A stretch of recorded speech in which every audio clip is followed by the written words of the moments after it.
Parents, the following program is intended for people over the age of 13. If your kids are younger than that, please use the YouTube Kids app.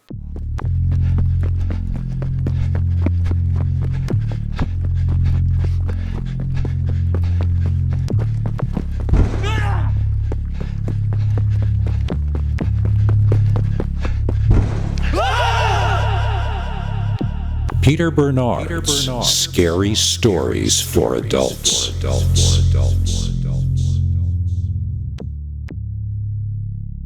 Welcome to Scary Stories NYC. I'm your old pal Bigfoot.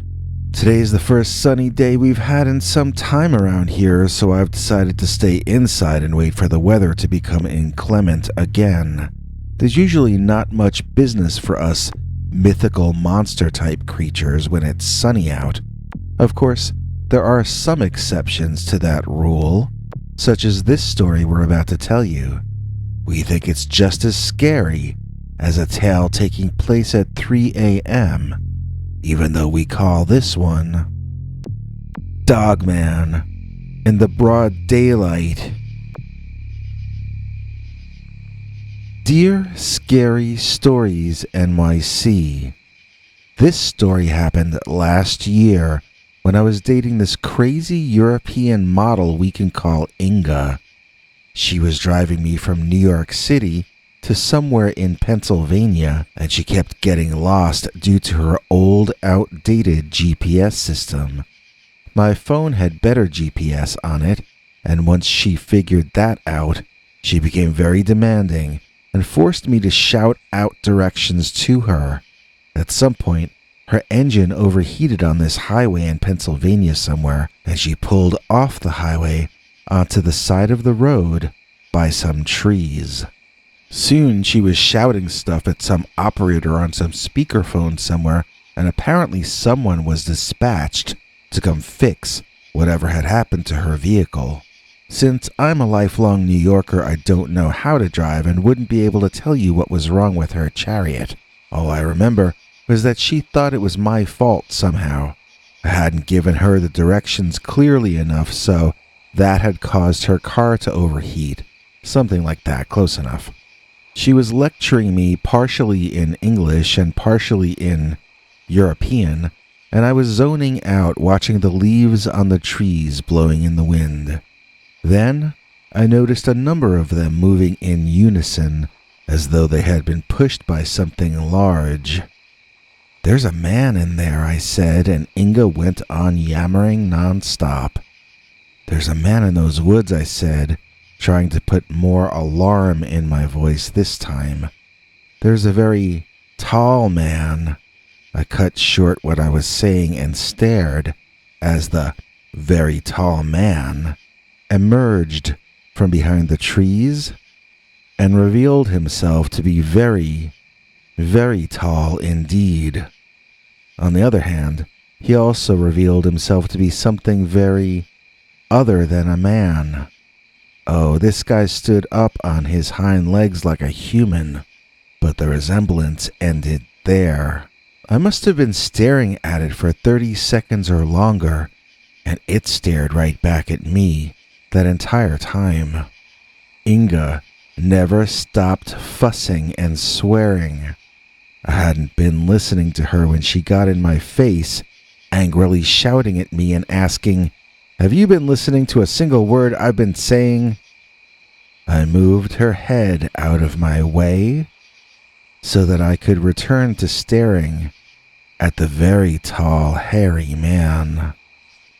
It had fur, but extremely long fur, like those expensive dogs you see the rich people walking around sometimes in Central Park.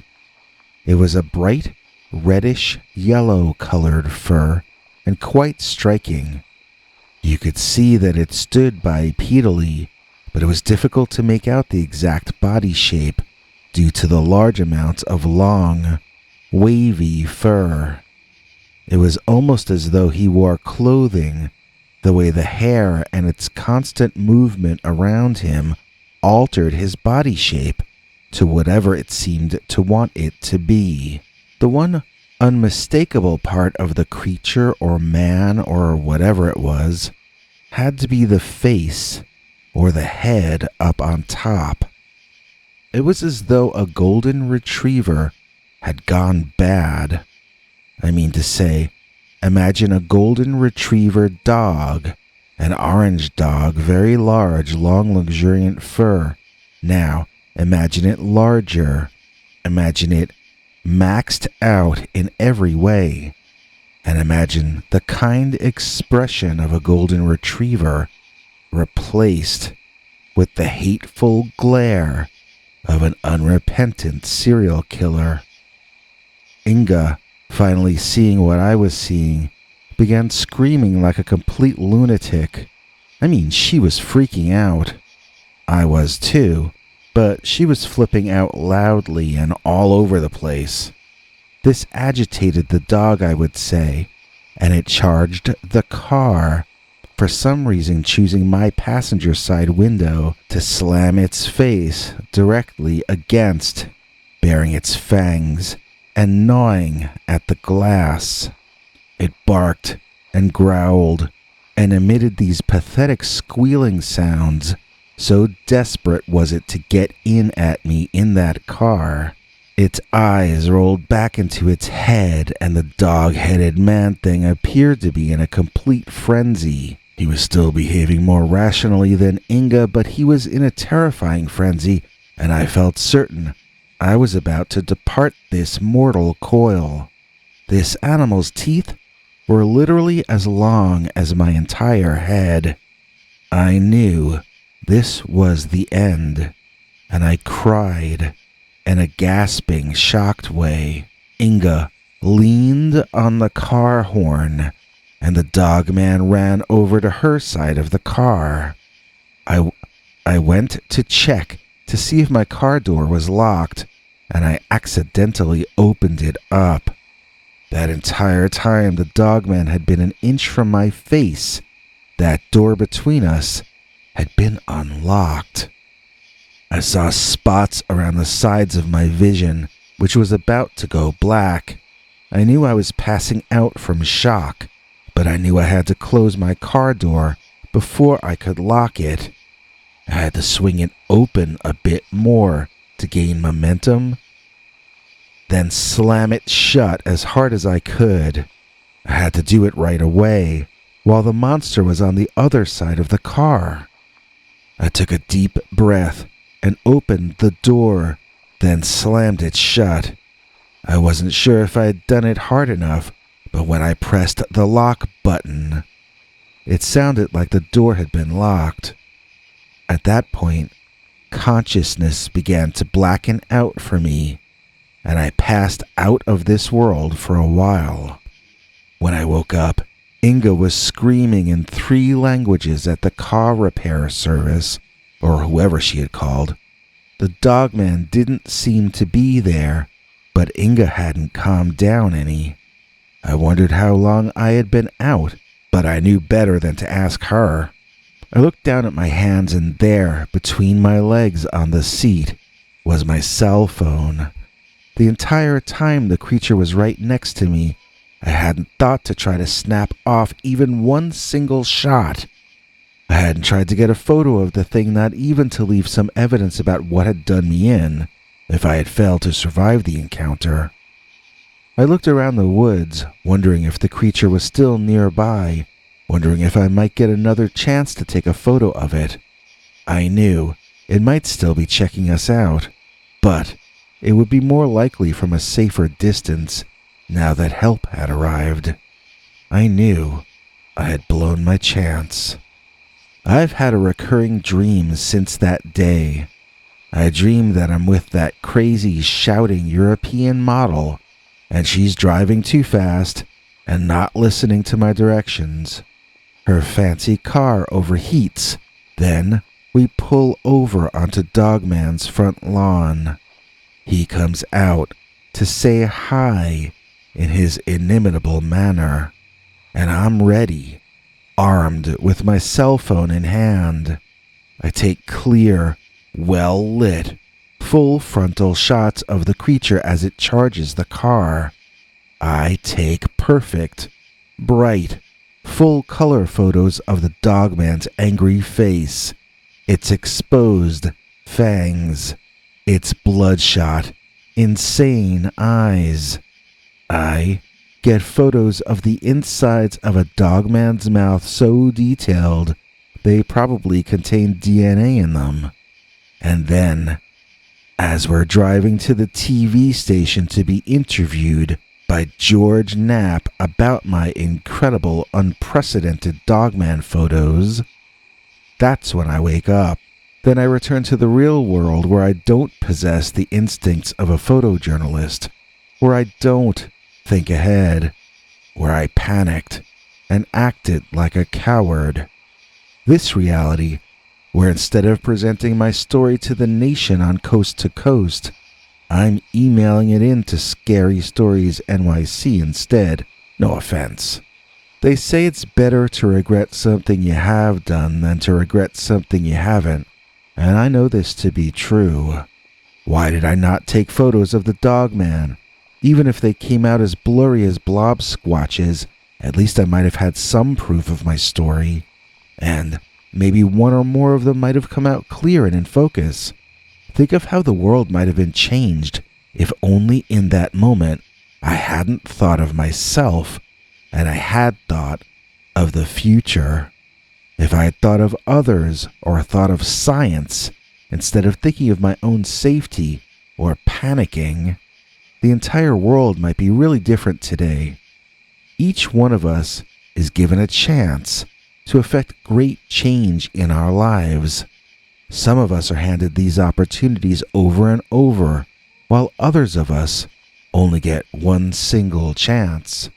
Alongside the highway, on a brightly lit, extra clear day, when all the fates conspire to give us the perfect chance to get a clear picture of Dogman in the broad daylight.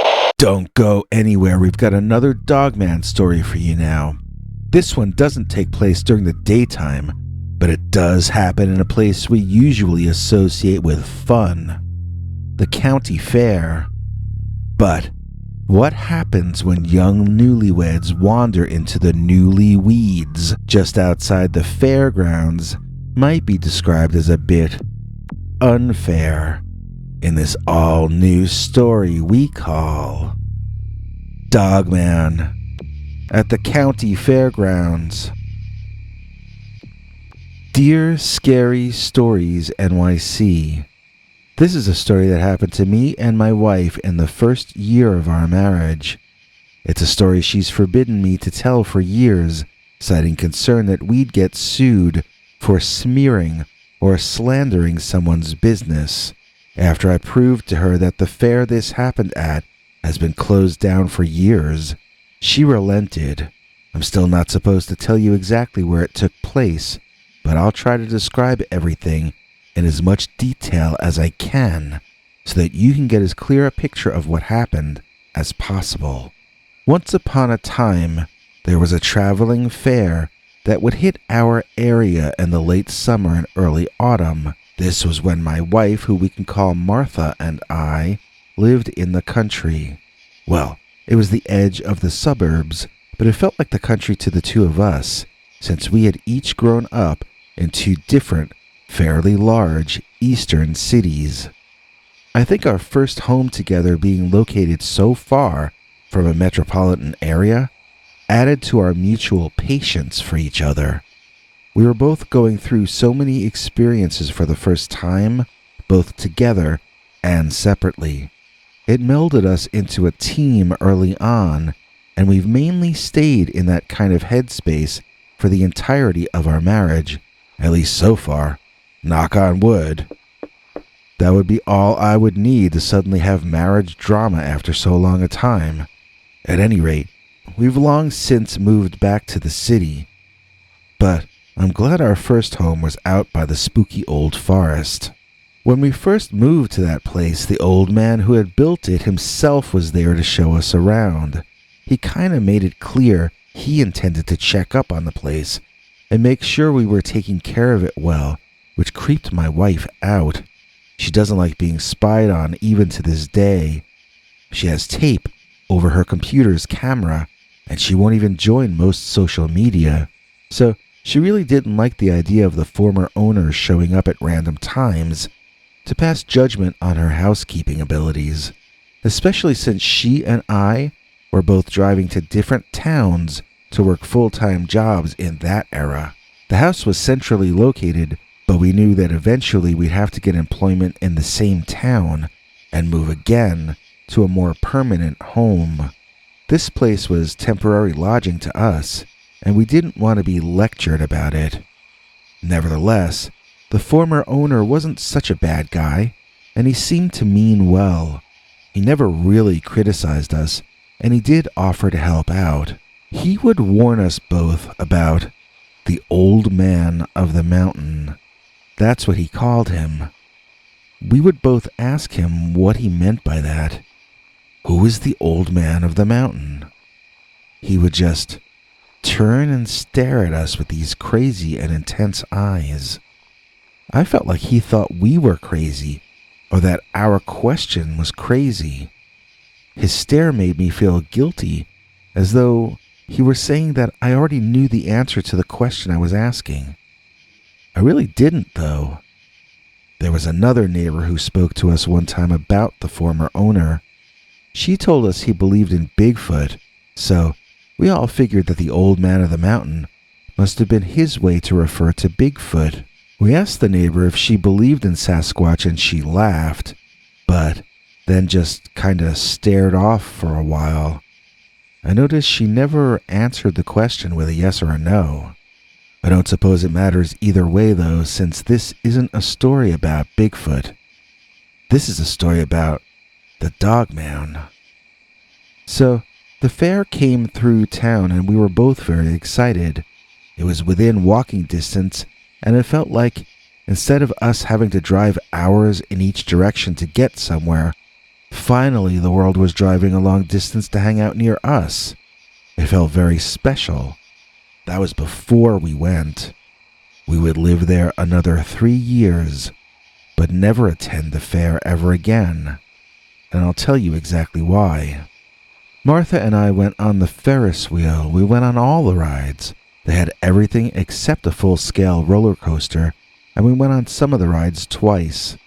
After hours of laughter, it was getting dark, and we were getting frisky. We wandered off behind some tents toward the forest so that we could spend a little time together, enjoying each other's company before walking home. It had been such a perfect night, and we were both very happy.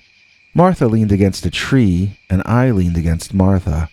We were extremely into each other in that moment when a loud snapping or cracking noise to my left and to Martha's right grabbed both of our attention at once. It was a demonic, nightmare-type vision standing there greeting us. It was a monster emerging from those woods, literally a monster out of a story or a movie. Not a bear, not a rabid dog, not even a Bigfoot. This was something that looked like it cost a lot of CGI money to create. It was a chimera, like something from an ancient statue. It had the head of a dog or a wolf or a jackal, but it had the body of a beast man. It was an impossible creature, something you could dream, but you could never see in reality.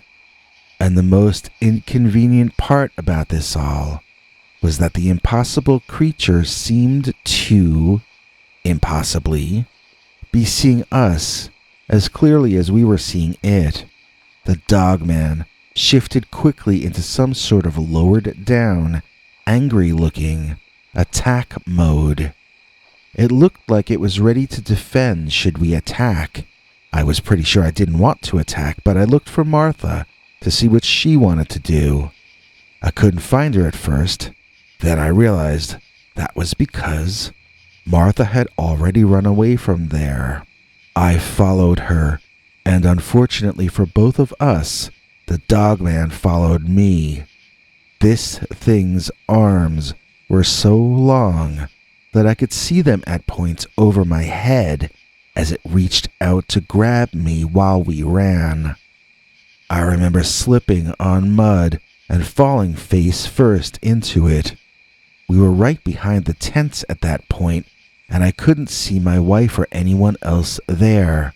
I flopped around on my back and looked up at the Dogman, who was himself slipping on that incredibly wet, muddy patch of dirt.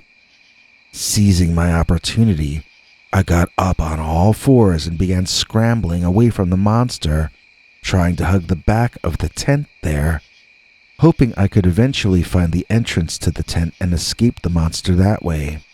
Not every story ends like in the movies, though. Sometimes we don't get away from the monster. Sometimes we fall face first back into the mud. And on those occasions, we accept our fate. We understand that our time has come due, and we experience gratitude at all the chances we had and all the joys we've experienced. We prepare to meet our Maker, and we recognize it may be time to go. And then, a big fat guy comes out with a high-pressure water hose and blasts the Dogman away from you.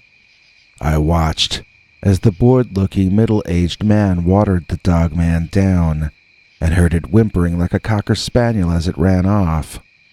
"Get up," said the man.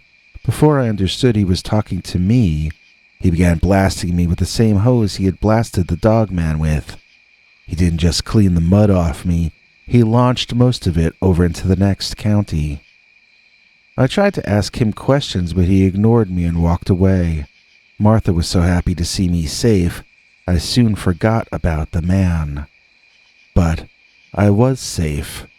I was wet and freezing, but I was safe, and I walked home with Martha that night, knowing I would live to see the morning. But what did it say about the Dogman that the fair had a contingency plan set up to ward him off? They were so used to him bothering patrons, they were bored of it. Something about all of that gave the fair an air of danger and evil that was more than even us city dwellers were quite used to. And I suppose that might explain why that was the first, last, and only time we encountered the Dogman at the county fairgrounds. And now, get ready for an all-new, completely uncensored, slightly bloody, and absolutely terrifying new Dogman story. Oh, wait. YouTube won't allow me to tell you stories like that on this channel. If you want to hear that, you're going to have to go to peterbernard.com and sign up for our paid subscribers club. You can choose any price you can afford for a 1-month subscription, and then every weekend we tell you a story YouTube would never allow us to tell you on this channel. See you this Sunday for an all-new, very scary, completely uncensored Dogman story. If you enjoyed this, please click like or consider subscribing. Remember to click the bell icon or you won't get notifications. If you want to listen to Bigfoot's secret uncensored story each Sunday, just go to peterbernard.com and become a paid subscriber. See you tomorrow. Same dog time, same dog channel. Do you have a scary story you want us to read on the show? Just call our voicemail hotline, 804-LIST-SCARY. That's 804-537-2279. And now for something completely scary.